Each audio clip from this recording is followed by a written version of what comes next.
All right, what's up, everybody? This is Cody, aka DFS Prodigy, with Justin Jaynes. We're back at it, talking about his upcoming fight, his training going on here, and he's going to be fighting on December 5th, which is coming up pretty quick. And I just wanted to get his thoughts on that fight. How's it going, man?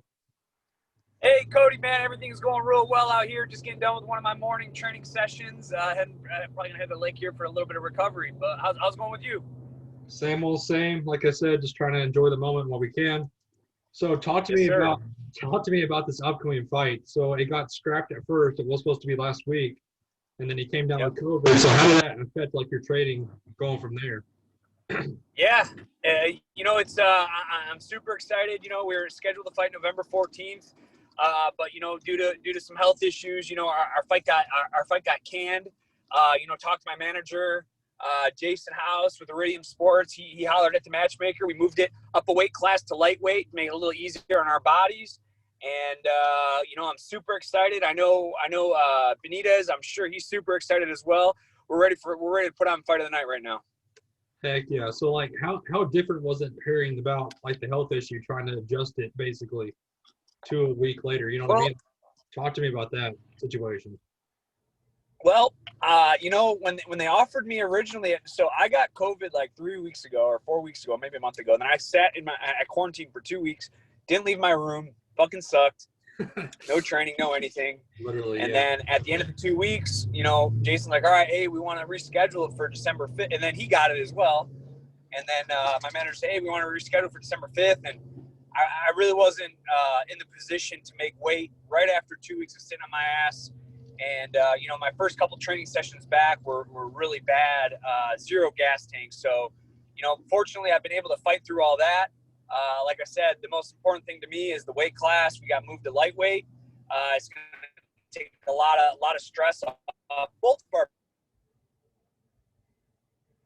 And, it's we don't need to put our bodies, we've already both made featherweight. We're both big featherweight. So, like I said, I think this has fight of the night written all over it. I'm feeling good. I'm sure he's feeling good, and we're ready to go.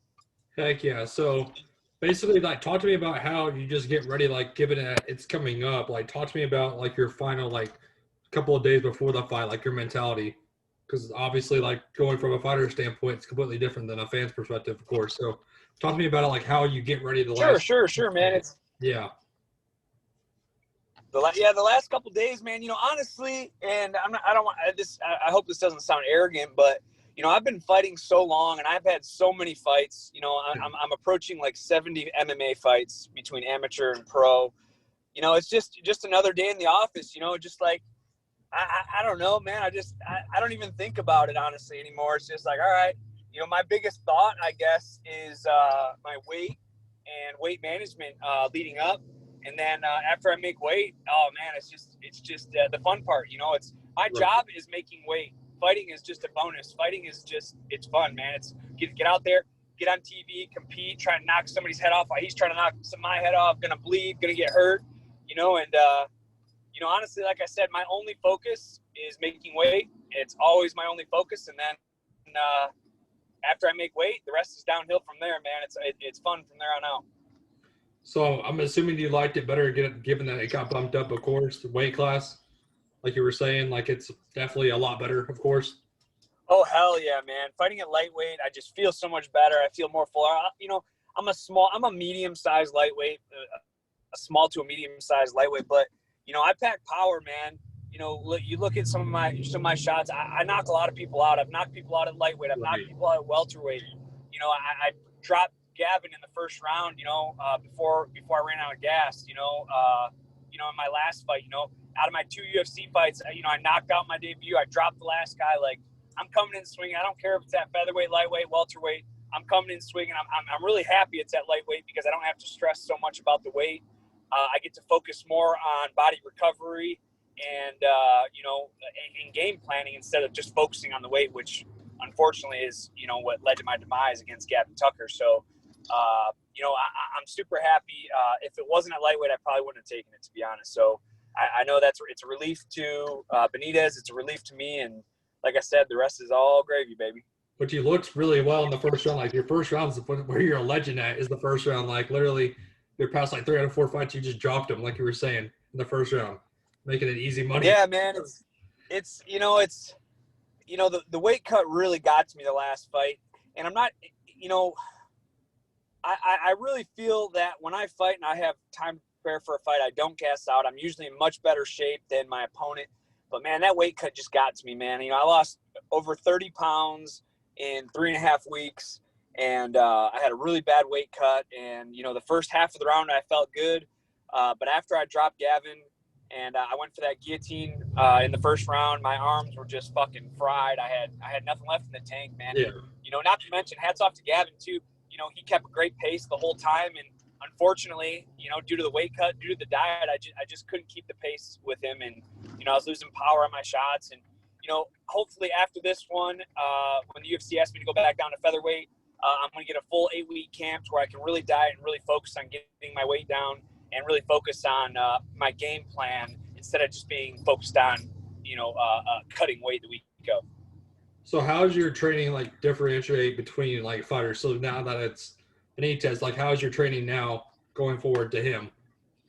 Well, it's more game plan oriented. Like when I was fighting Gavin, I wake up in the morning, I go for a 3-mile run, then I'd have to fucking do mitts, and it wasn't game plan mitts. It was just getting that sweat going, getting that cardio going. I trained harder for that Gavin Tucker fight. Or just as hard, if not harder, for that fight than I ever have for any fight. It wasn't that I was in bad shape. I was in phenomenal shape. Yeah. But again, the weight cut got to me. My body just couldn't bounce back. So with this fight, I don't have to worry. Like I said, again, I don't have to worry about the weight cut. It's going to be a weight cut. It always is. But it's not going to be nearly as hard. And, now I don't have to stress about it. I can focus on knocking Gabriel Benitez out in the first 2 or 3 rounds. Which I'm pretty pumped about that fight coming up on the next card. I mean, the card's stacked, and then after your fight, it makes it even more stacked with the main event with the Joker and Kevin Holland. So it's a pretty good card that we got coming up that I'm excited about. It's a banger, man, and I think that's why the UFC had this matchup, because Gabriel has no interest in wrestling. Funny, because I don't have any interest in wrestling. His interest is in knocking me out. My interest is in knocking him out, and this has Fight of the Night candidate all over it. And you'll hear in the ring, I plan to put on a Fight of the Night performance or be a part of it or performance of the night. I'm not fighting just for wins. I'm fighting I want my bonus checks, man. It's like, I see these guys, they're coming in, taking them down, laying prey, bullshit. For one, nobody wants to see that. And for two, your life isn't going to be very long in the UFC. I'm swinging 100% power. I'm not pacing myself. I'm redlining myself every round, and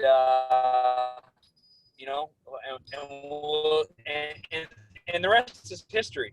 I'm doing what I can do to prepare for the fight right now, and come December 5th, whatever happens, happens. For sure. So basically, that's pretty much all I got for you. I'm pretty excited about your fight coming up, of course. So I cannot wait to watch it. Do you have any last closing thoughts, man, before we head out of here?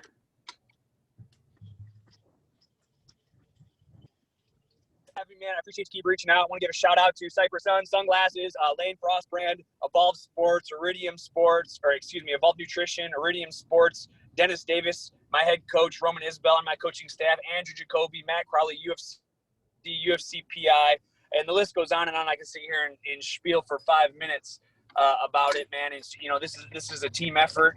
And, we're all really excited for me to get in there and see what I can showcase against Gabriel. Heck yeah, man. Thanks for coming on again. And I can't wait to talk to you again and watch your fight next week. Hey, thanks, man. I appreciate you. I'll talk to you soon. Thank you, man. See you. All right.